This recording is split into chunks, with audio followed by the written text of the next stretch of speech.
breaking and entering, drunk and disorderly, law and order. A former prosecutor and a defence lawyer, not your typical pairing. And the result? Conversations about crime and punishment that are guaranteed to get you thinking. Welcome to Justice Matters with Joe Crowley and Lizzie Green, a brand new weekly podcast.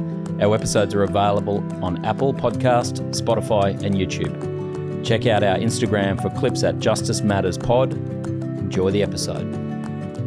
Welcome back to Justice Matters. Today we have a one-off special episode with a very special guest to the podcast, Hedley Thomas. For those of you who have listened to earlier episodes, we talked about some of Hedley Thomas's work with the Teacher's Pet podcast and Shandy's Story podcast. And I reached out to him to see if he would be interested in coming on and speaking with us, and he was. So I hope you enjoy this one-off. We did have to do it via Zoom. There may be some minor technical glitches throughout, so apologies for those, but I think you'll enjoy this conversation that we had. We are here with Hedley Thomas, which I have read on the Australian Media Hall of Fame, is one of Queensland's most consistent newsbreakers, a dogged investigative journalist, and one of Australia's most controversial campaigners in the early years of the 21st century. Hedley's received numerous awards, the 2007 Gold Walkley. He has had millions of downloads for his podcast series. We've got The Teacher's Pet, The Teacher's Trial, The Night Driver, Shandy's Story. And so I am very excited to have you here today, Hedley. Thank you, Liz. I guess podcasting has become such a massive medium in the last couple of years. And for me, it all started actually in 2014 with a podcast called Serial. I don't know if you are familiar with that one. But that was where... Yes, I listened to Serial too. And in fact, I think I managed to get through all of Serial while walking on Noosa's National Park over several days and thought it was quite riveting. Yeah, it was amazing. So that was a case where the innocence of someone, Adnan Syed, who had been convicted of the murder of his ex-girlfriend, his innocence was being explored, and after a couple of false starts, he was eventually released at age 41 and his conviction was overturned. But then after Serial, the next podcast that really got me was The Teacher's Pet in 2018, which of course was your podcast. And that related to the mystery surrounding the disappearance of a young wife, Lynette Dawson, back in 1982. And again, there were legal consequences as a result of that podcast, being that her husband was eventually tried and convicted of her murder some 40 odd years later.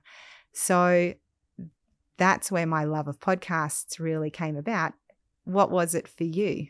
Yeah, well, I think that Serial was certainly, a strong driver for me in deciding to get into podcasting. And as I said, I did listen to it, although I didn't reach the conclusion that you've reached. And I still am of the view that Adnan Syed is guilty of Hae Min Lee's murder. He's been very fortunate, I think, that the podcast shone a bright light on the case.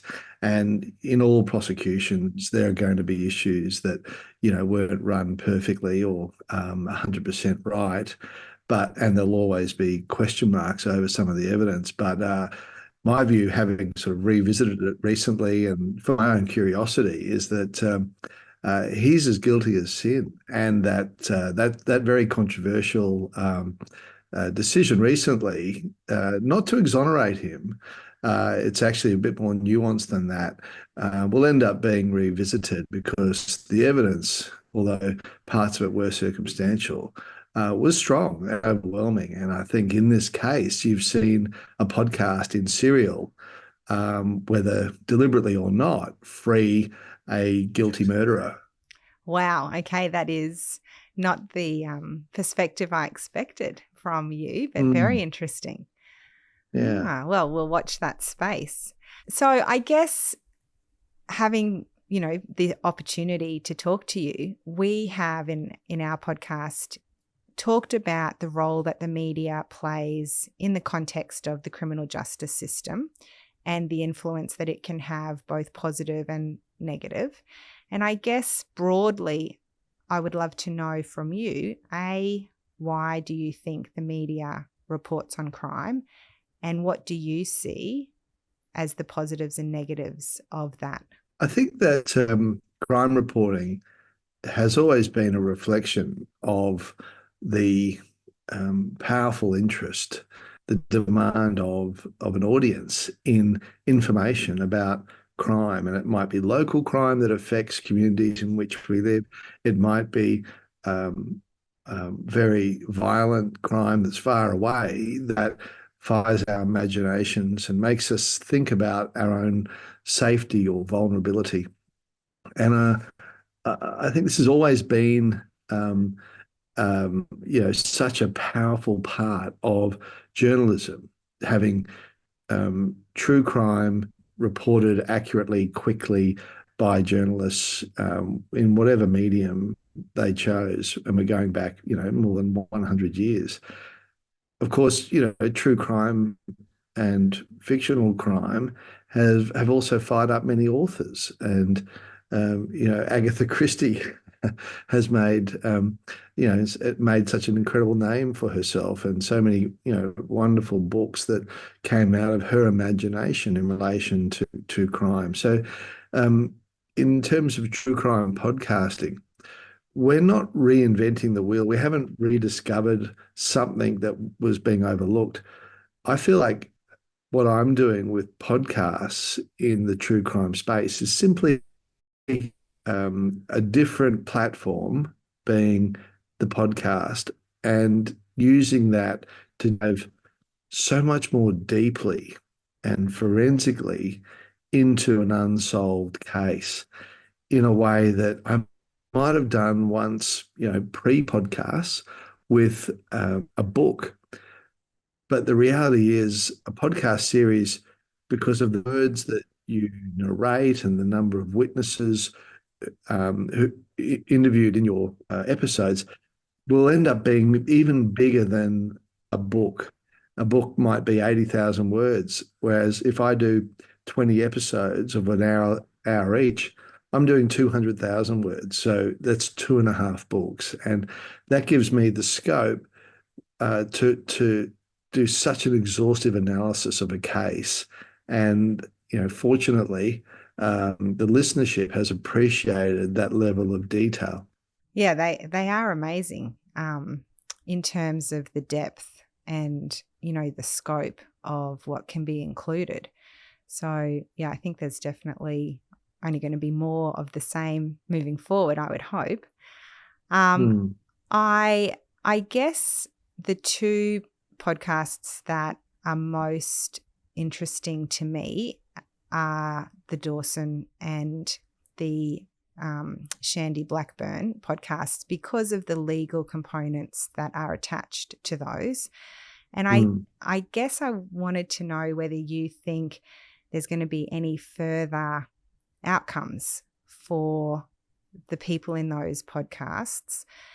So, for example, in the Dawson podcast, we know that Chris Dawson has been convicted of 2 different sets of offending in relation to your podcast investigations, which led to the police investigations. But what about his brother Paul? Do you think there'll be any charges for him?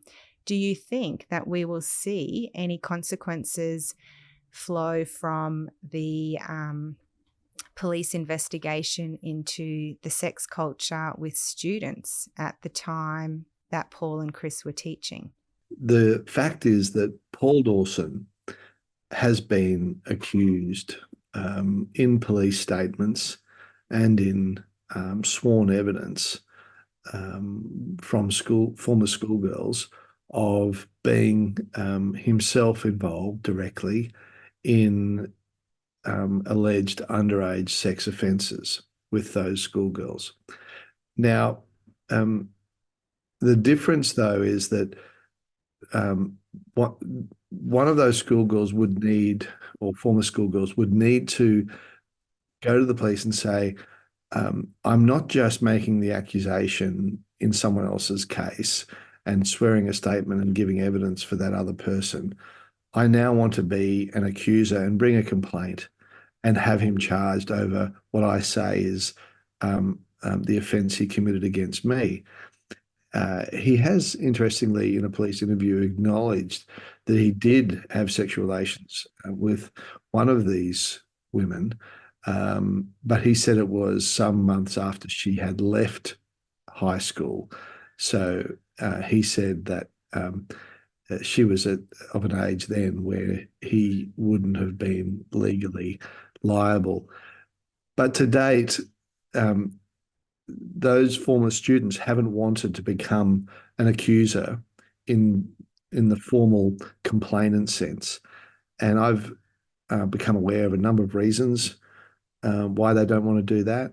And I know that some of them have also, garnered a lot of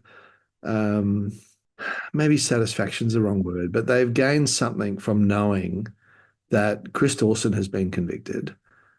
Paul Dawson has been accused. He's been exposed in the podcast and in my book, The Teacher's Pet, for what he's alleged to have done. Again, we have to add that he denies that wrongdoing.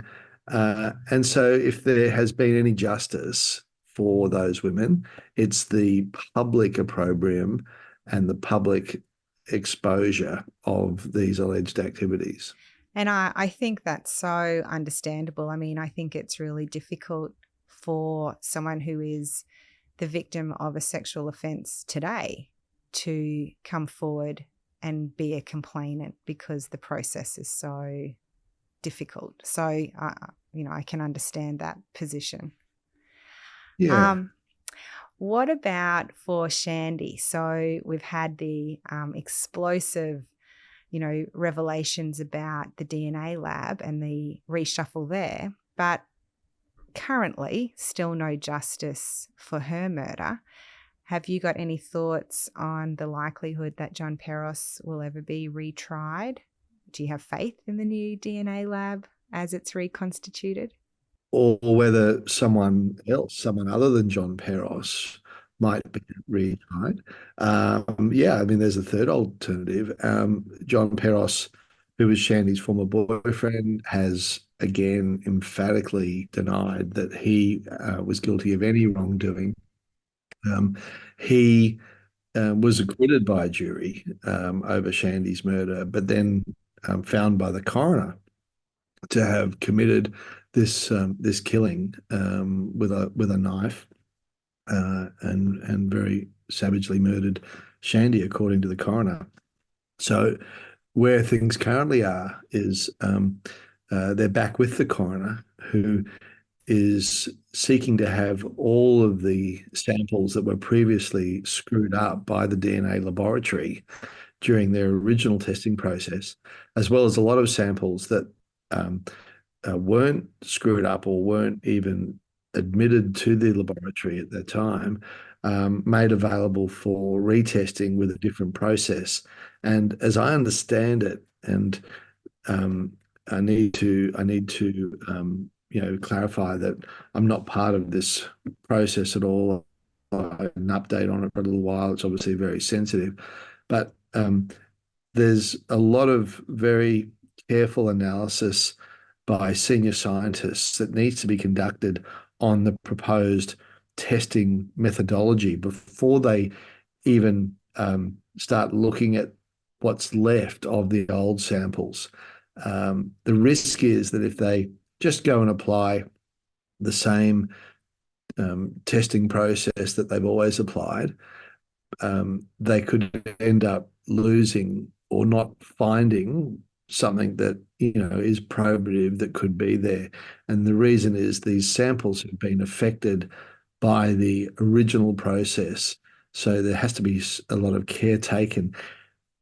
Getting that new methodology is um, um, finding that new methodology really takes time because they have to actually trial it, test it on other unrelated samples to work out whether it would help, hurt, hinder the process. They have to go through a really exacting, trialing of it before they actually get down into the nitty gritty of testing the actual evidence from Shandy's case. And so I think the long answer is we're going to see a new testing process, but we haven't yet begun that because they're still working out the best way to test it. At the end of that process, I would be hopeful that somebody would be identified as Shandy's potential killer. It is a slow process. I mean, having heard that about the testing process taking time, and we know not for Shandy because her charge relates to a murder charge, but for other potential cases that will, be recognised as affected by the DNA lab, we have to wait for the law to change, for the double jeopardy rules to be amended so that they can be retried. So it is going to be a lengthy process, I know. Yes. Yeah. The good news, though, is that many thousands of crime scene samples from cases back to about 2007 are being retested because the failings that were identified in the process that we had been taking is professional.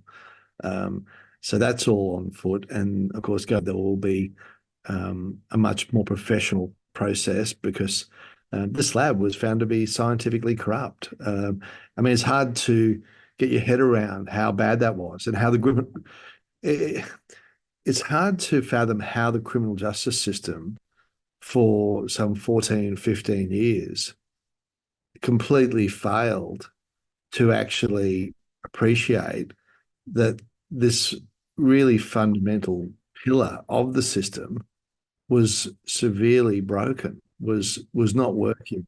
So judges, defense lawyers, prosecutors, all of the people involved in this system, defendants, they have been oblivious to this terrible disaster that's been unfolding for a long time. Some of them were suspicious that things weren't right. And I think what it goes to show is that some of the smartest people in the room sometimes, as in, the case of the DNA laboratory, have no idea. And it takes journalism and a really brave scientist like Dr. Kirsty Wright to come along and point it out. And when people sometimes say to me, well, podcasts, I mean, sometimes they're a bit of a irritant in the criminal justice system, I say, well, you guys don't get it. You don't sometimes appreciate. You can't see the wood for the trees. You're not as smart as you think you are. Two mavericks from outside the system come along and point these things out, and then we run a commission of inquiry. But the government runs a commission of inquiry. Finally, they agree to that inquiry, and it goes further and demonstrates how scientifically corrupt the laboratory has been, to the point of ousting the leaders of the lab, sacking them. So it's a very powerful change agent, the podcast, and it has a lot of potential to make a really positive difference, not just to the lives of the victims and their families, but also to systems that entrench incompetence. Yeah. And I think, I mean, look, I was literally like waiting for each new episode, and my poor students must have just been cursing me because I would give them the updates. And, as it was all unfolding, it was unbelievable, like in the true sense of that word.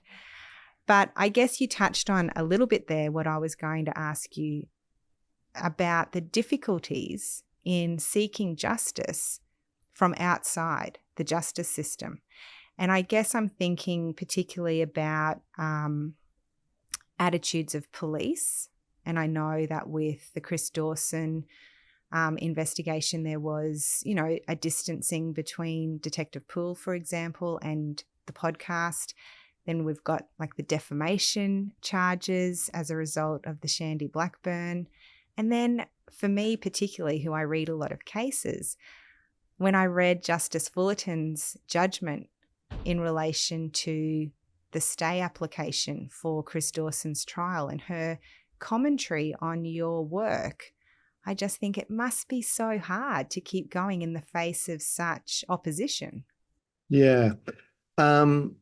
Well, it sometimes makes you sort of, pause and think, God, how could so many people involved in a system that has made such a hash of things um, make criticisms of an outsider whose intentions are good and and who's producing new evidence? You just think, well, um, I need to be a bit thick-skinned, and just put it to one side. So that's how I try to manage it. I have very good friends and contacts, lawyers and former judges, and they give me very strong endorsement for what I do. And I think some of um, the system's responses to the podcast are quite puerile, unprofessional, and again, not helpful. Just failing to appreciate that the criminal justice system doesn't always get it right and shouldn't resent or resist the interests of people from outside who are trying to act with integrity and professionalism to raise things and cases that are solved and should have been, cases that should have been prosecuted but never were, cases where there should have been DNA evidence but there wasn't. So, to those who are part of that system and resent the interests of and the intrusion, as they probably see it, of journalists, I say, get used to it, suck it up. The other thing I wondered, which you might not be able to share too much, but I guess I wondered, how do you choose your cases? And do people contact you asking you to take on their cases? And do you have more of a preference to try and bring justice to victims rather than looking at potentially people who've been convicted maybe wrongly? Yeah, so that's three really interesting points in that question, Liz, and I'll deal with one of the most important first. I am much more interested, in fact, probably overwhelmingly interested in trying to bring justice to a family which has had no justice. That is, where there is an unsolved murder and nobody has been found guilty, as opposed to a case where somebody who has been imprisoned says, I was wrongfully convicted and I'm innocent. That's just a personal preference of mine, approach to journalism and to true crime investigation. So I think the jails are absolutely full of people who, if they were taken at their word, would be released because they're all innocent, right? Every single one. I'm innocent. I'm innocent. So you go down a rabbit hole. Now, if there's an amazing case, and I know your colleague Joe has been involved in at least one involving Graham Stafford, that really grabbed my attention and interest, then, of course I would look at that. But my first um, and strong instinct is to deal with the unsolveds involving people who've never been convicted. In relation to how I hear about cases, I receive many dozens of emails a month from people, from family members and friends of victims, and Facebook Messenger. They find my website. They find my email address just through Googling, I guess, and they contact me with um, their information and their suggestions, and their request that I look into their case or their sister's case, their mother's, father's, brother's case. It's really, really difficult because, the reality is I can probably only do one a year, given that they can take 6, 7 months of investigation and then production and follow and so on. So most of them I'm reading and thinking about, and I'll write back and just explain why, I'm going to keep it on file. It's going to be carefully held, but at the moment, I don't have the capacity to do any of it. However, I might be able to at some later point. Sometimes I'll suggest that they talk to a colleague, even in the media outlet.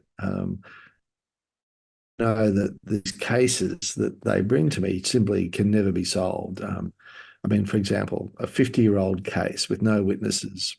Sorry, I don't believe this case can be solved by anyone or any police force, because most of the people involved in this will be dead, or possibly alive but having lost their marbles, and it's just one that sadly will fall through the cracks. And that's, you asked how do I sort of work out which ones I want to look at? I find that I use the old tummy compass, gut instinct about what grabs me, what I find interesting when I read this. If I'm feeling that um, the case is connecting with me, and the people and the circumstances are compelling, and also if I feel that um, there's a possibility of it being solved, I'm really interested. So those are really powerful criteria. Does it grab me as a case? That's the first one.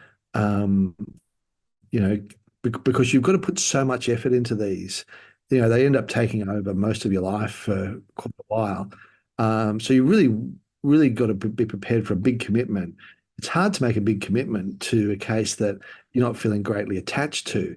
Be a bit like that with some of your students. If they get a boring assignment, they're not going to think that they really enjoy doing. They're going to really, smash it. So it's the same in journalism, I find.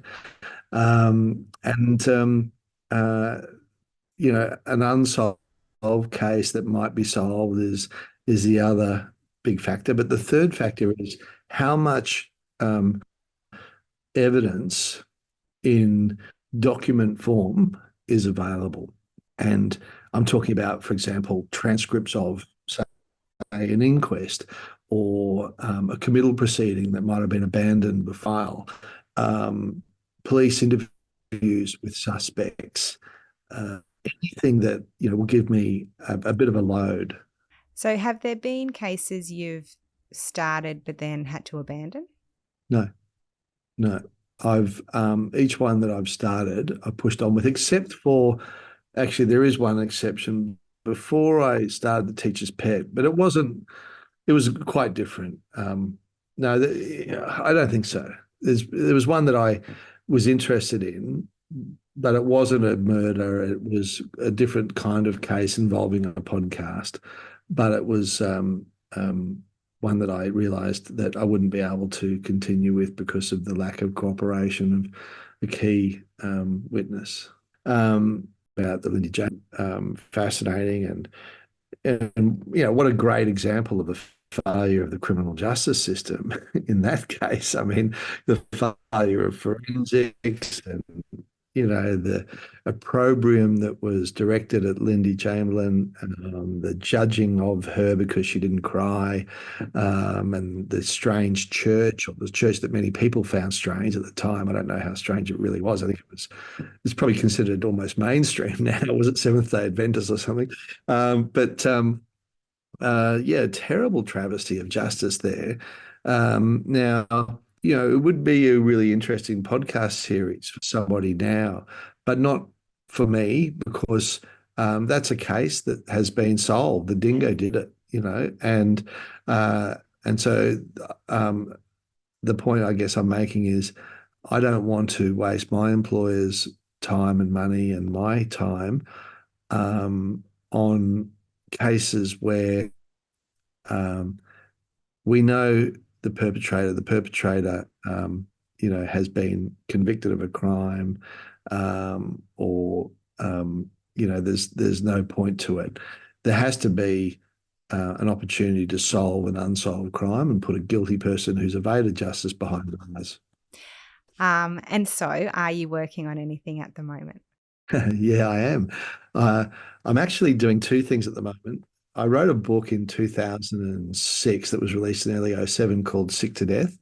And that was a book about Queensland's health system and Dr. Jayant Patel. And uh, that book came out when there were no audiobooks and podcasts, if they had been invented, were not widely known. And my book wasn't an ebook, so it just was in printed form.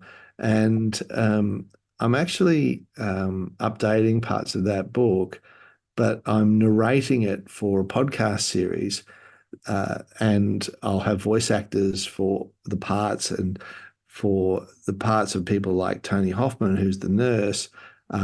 She will do her own Oh, wow. narration.